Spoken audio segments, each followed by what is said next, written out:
प्रकाश films एवं moon TV movies मिलित प्रयोजन निर्मित होइथिबा नुआ ओडिया फिल्म रंगसुर नुआ वर्ष उपलक्षे आसंता जनवरी 12 तारिख में मुक्ति लाभ कर रंगसुर राज्यर एक पारंपरिक लोकनृत्य उपरे आधारित और नारी सशक्तिकरण उपरे आधारित जहाँ भिन्न धरणर फिल्म बड़ पर्दार ओडिया सिने दर्शकों को देखा मिले। मून टीवी और प्रकाश फिल्म प्रयोजित एवं मैक्सिमा फिल्म सह प्रयोजनार भार संभाली प्रयोजक शशिकांत जेना प्रशांत बेहेरा यार प्रयोजना करथिया बेले सह प्रयोजना करिसंती सुनील यादव एवं प्रताप राउत।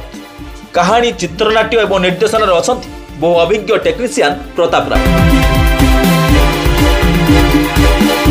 रंगसुर ओडिया परंपरार एक प्राचीन लोककला नृत्य बाघ नाच उपरे कहानी आधारित। रंग माने कलर, शुभ माने वीर, जोधा बा बाघ।